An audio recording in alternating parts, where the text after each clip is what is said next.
Assalamualaikum warahmatullahi wabarakatuh. Perkenalkan, nama saya Nadiatul Hasanah, NBI 11219000107. Di sini saya akan mempresentasikan materi yang berjudul SIM dan organisasi. Jadi, apa itu sistem informasi manajemen?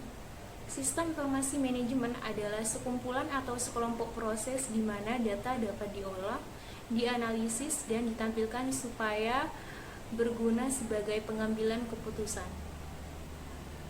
Sedangkan apa itu organisasi?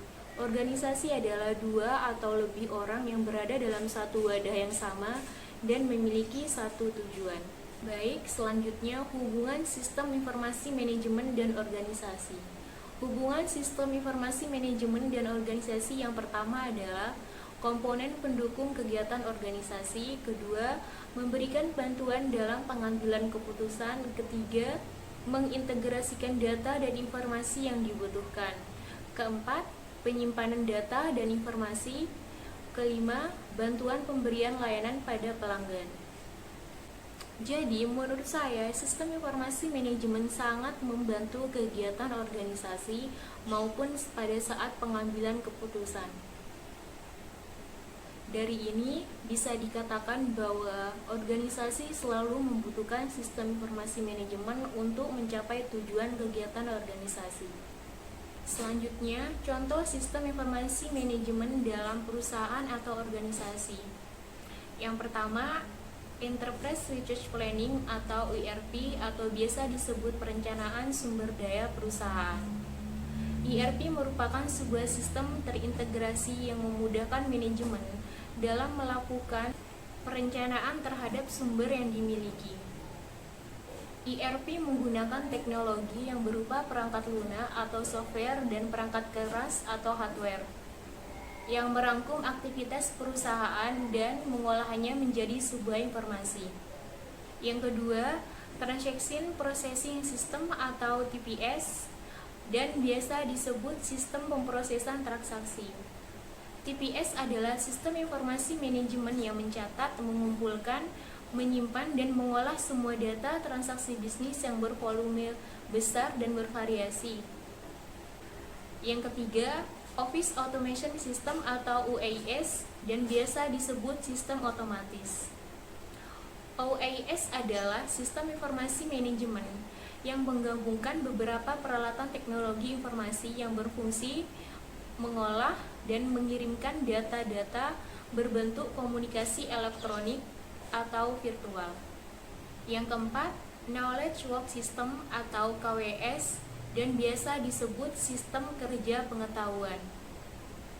KWS adalah sistem informasi manajemen yang memanfaatkan pengetahuan baru dan mengintegrasikan pekerja profesional seperti insinyur, profesor, doktor, dan ilmuwan untuk digunakan oleh perusahaan itu sendiri. Yang terakhir atau kelima, Decision Support System atau DSS dan biasa disebut sistem pendukung keputusan.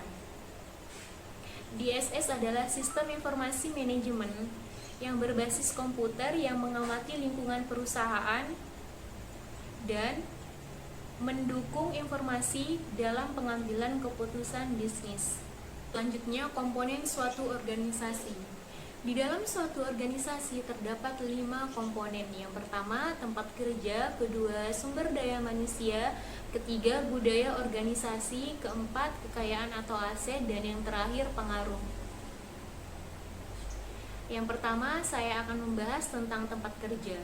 Tempat kerja merupakan tempat di mana sumber daya manusia berhubungan secara langsung dalam membuat dan memasarkan produk dan jasa.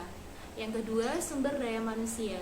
Sumber daya manusia merupakan cara-cara yang dilakukan oleh para karyawan atau anggota dalam sebuah organisasi sebagai perekat sosial.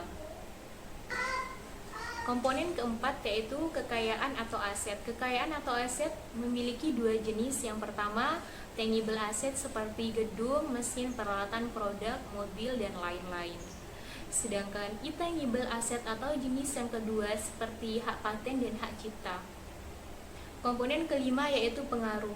Pengaruh yaitu pengaruh timbal balik yang terjadi antara perusahaan dengan lingkungannya yang berakibat adanya timbal balik terus-menerus. Nah, jadi ini siklus informasi dalam sistem informasi manajemen. Dalam siklus informasi ini dimulai dari distribusi atau biasa disebut dengan sebaran data.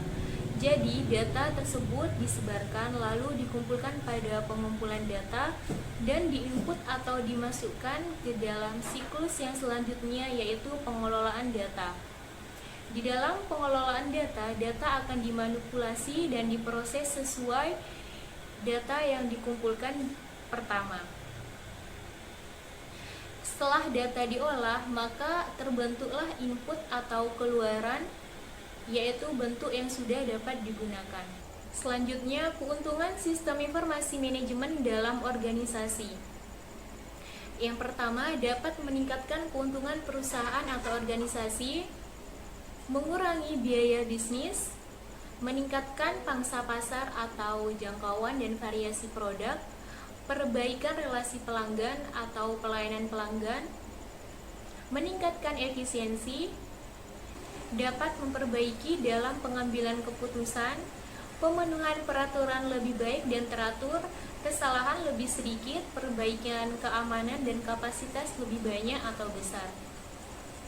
Yang terakhir, pengambilan keputusan dari sistem informasi. Yang pertama, pemikiran atau intelijen.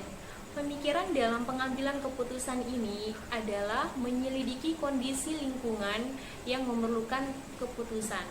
Jadi, data mentah yang diperoleh akan diolah dan diperiksa untuk dijadikan petunjuk yang dapat memecahkan masalahnya. Yang kedua, perencanaan atau desain. Perencanaan dalam pengambilan keputusan ini yakni menemukan, mengembangkan, dan menganalisis arah tindakan data yang dapat digunakan. Yang ketiga, pemilihan atau choice, yaitu memilih arah tindakan tertentu dari arah tindakan yang sudah ada. Nah, pilihan ini ditentukan dan dilaksanakan berdasarkan kerangka dasar. Keempat, penerapan atau implementation. Setelah alternatif terbaik dipilih, maka harus merencanakan untuk mengatasi berbagai permasalahan dan masalah yang akan dijumpai pada saat penerapan keputusan. Demikian akhir presentasi saya. Kurang lebihnya mohon maaf. Semoga apa yang saya sampaikan bermanfaat. Sekian, terima kasih. Wassalamualaikum warahmatullahi wabarakatuh.